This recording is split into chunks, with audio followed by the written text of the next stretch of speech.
everybody. Welcome to the first segment of CPS 360's new talk show, CPS Chat. I'm Julia. And I'm Madison. And this year, we will be interviewing some of Columbia's coolest people and telling some of Columbia's coolest stories. Let's get started. Earlier this month, I had the privilege of sitting down with Dr. Stiepleman, Superintendent of Columbia Public Schools. Okay. All right. We can start whatever. How are you doing today? I'm doing great. How are you? Good. Who is Peter Stiepleman? I was hoping that wasn't going to be your first question. So, who is Peter Stiepleman? He is a dad. He's a husband. He is the superintendent of your schools. He is not that interesting of a person, truly. Oh, I doubt yeah. that. So he is a native New Yorker.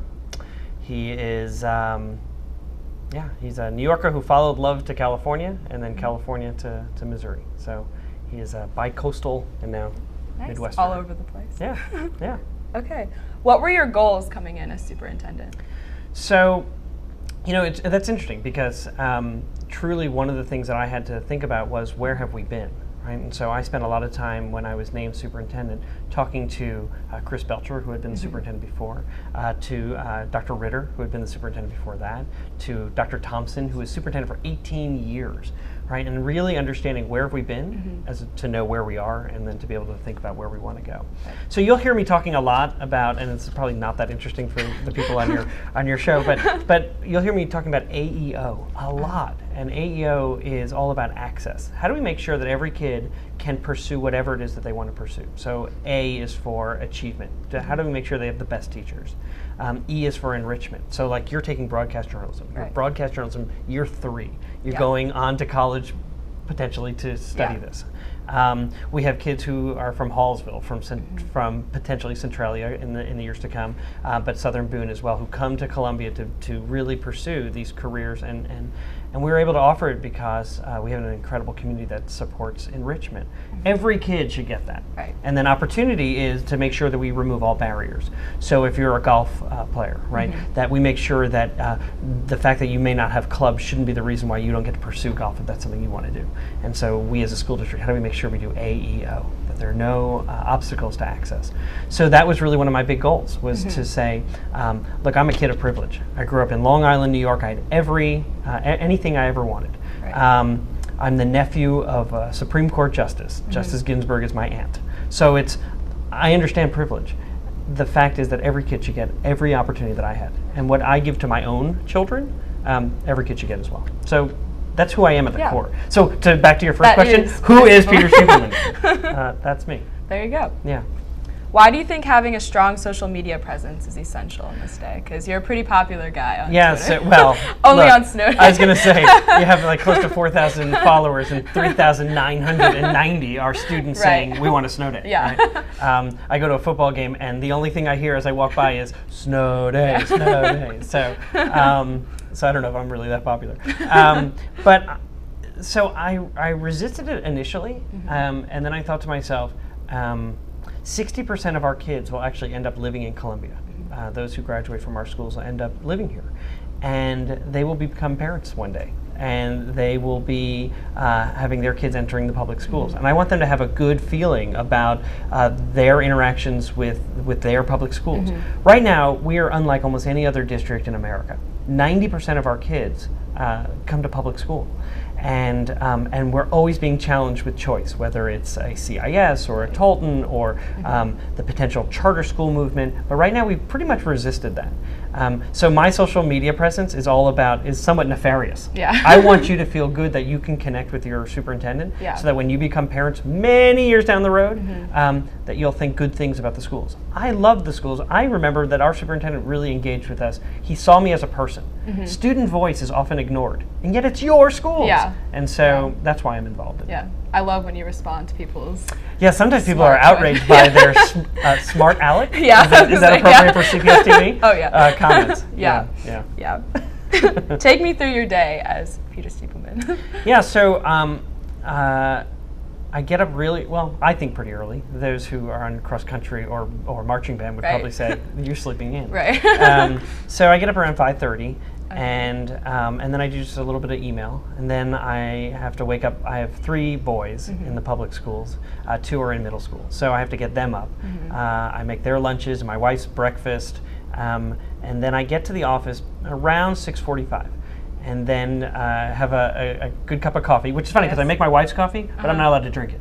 So I get to, so it's fine. So I get to the office. I have a cup of coffee. I try to quickly survey what is out in the news. So I'll try to check out what the Tribune has been saying, or I try to pay attention a little bit to some of the bloggers, although they're typically the most negative voices, so I can't take it too much to heart. But I am curious about wanting to understand the opposite perspective, right? If we're doing X and the community who responds on those blogs says that's a terrible idea, I want to know why they're thinking that, because the only way I can be a good representative of our entire community is to really understand where people are coming from.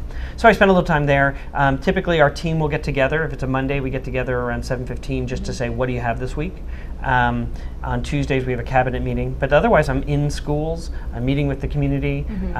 So after this I'll run back to my office for just a quick hour meeting, and then I'm meeting with a community member after that, and then this afternoon I've got some other visits, and so I'm just running. So what is a typical day? Then in the evenings we have events, right? So off camera you were telling me that there's a sporting event tonight, and I typically like to try to show up at least each sport at least once. We have so many activities in this district, so to get to them more than once. But I'm at every football game, and I try to, sometimes people see me running out because I'm running to the other school to go see how they're doing. And then sometimes I'm trying to kick a field goal, which apparently on the radio was, the kick is up, it's low and wide. And it's terrible because I actually practiced the day before over at Hickman, and I hit some really good ones. But then, pressure. Well, There's it a lot was of people wet. there. Oh, and I was not going to fall on my bottom in front of all of you. So I'd rather miss than really go after it. Go after it and then just end up on my bottom. So it's okay. That was my strategy. Don't embarrass yourself too much. It's okay. If you had 1 week off of work, what would you do? I'd travel. To where? So I try to take a trip every year somewhere outside the U.S. My kids will inherit nothing from us because all we do is spend our money on that trip. But what I want them to understand and recognize is that they are global citizens, that people speak lots of different languages, eat different kinds of foods, have different kinds of perspectives. And so about once a year we take a trip somewhere.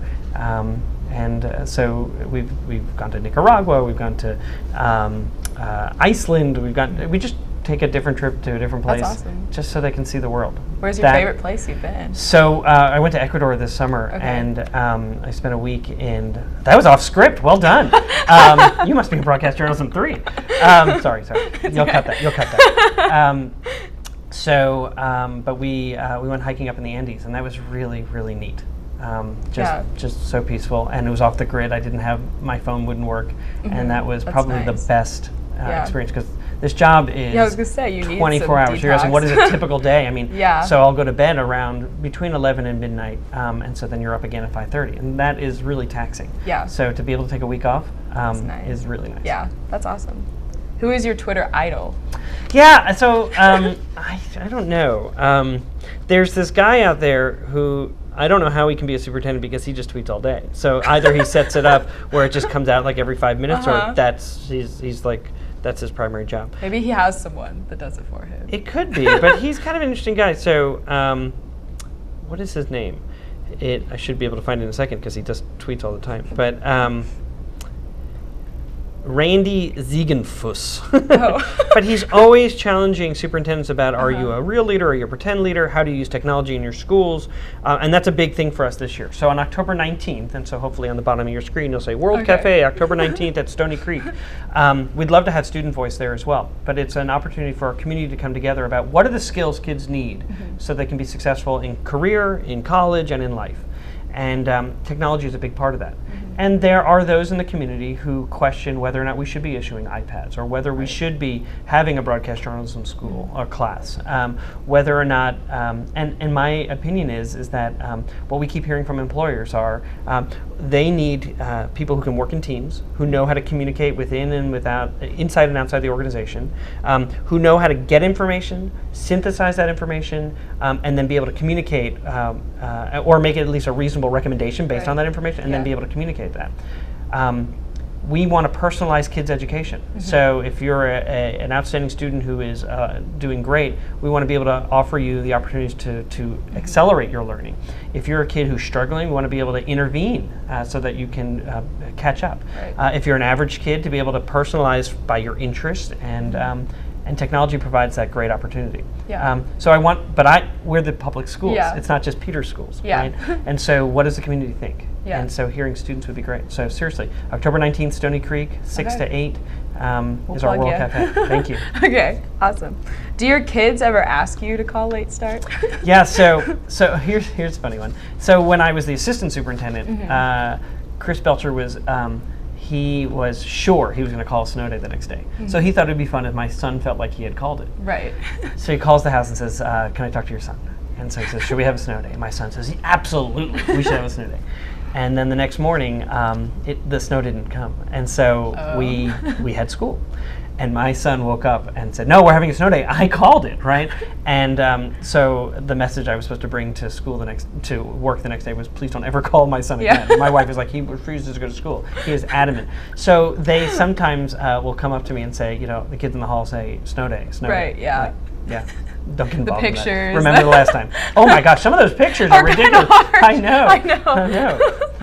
Like they'll do like a Star Wars, like the Empire Strikes Back scene at the beginning. And they're like, look at where my car is. I'm like, oh, you live on Hall. Are you okay? Yeah, exactly. Yeah. If you weren't a superintendent, what would you be doing? I'd be a diplomat.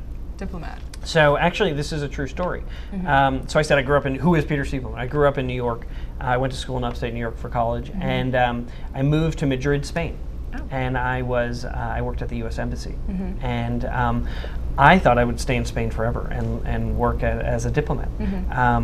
I met a lovely woman who said, you seem like a nice guy, but I'm moving to California. And I said, me too. So I followed her to California. Love makes you do funny things. Yeah. And so then she and I got married, and we had a kid, and she said, now I'm moving to Columbia, Missouri. And I said, well, obviously me too. But the job as a superintendent is actually really similar to being a diplomat. Really listening, really thinking about what are the needs of your community. Being willing to suspend one's judgment, right? We all have our own perspectives, our own identities, and being able to think about what are the community's interests and needs. Well, that's what a diplomat does. They think about how do my own values and my own interests, how do they gel, or how do they complement that of whatever local community I'm living in. And so I wanted to be a diplomat, but I think I am. How is your Spanish? It's very good. Good. Yeah. That's sweet. Okay. Podemos hacer esta entrevista en español si quieres. We can do the rest of the interview in Spanish if you want. I mean, I've done 4 years of Spanish, but I only know a little bit. So. That's actually an indictment on our public schools. Edit that out. We'll just not. Okay, to wrap it up. Sure. What would be your ideal superhero if you were to be a superhero? Yeah. So while I come across as an extrovert, and I think I do, I get energy from people, so I guess that's the definition of an extrovert. Yeah. I truly embrace the introvert, and so I wish there were a character that was somewhat invisible. I always say to my family, if you send me to the supermarket, I'm going to be there for hours, right? So I would love to be able to be. But actually, truly, maybe like the Flash. We have the best district. Our vision is we want to be the best district in the state of Missouri, and I really, truly believe that in so many ways we are. And so I wish maybe I could be like the Flash, because I want to be everywhere. We're doing so many great things all over this district, and whether you recognize it or not, we're 300 square miles. Wow. We're huge. Yeah. And so, with almost 18,000 kids, I want to be able to see what they're all doing. So maybe the Flash. Well, I think you're doing a great job. Thank you very much. I appreciate that. And we really appreciate you. Thank you. Thanks for having me on your show. I appreciate it. Thank you. Thanks, Julia. That was such a great interview. Thank you. We had a great time.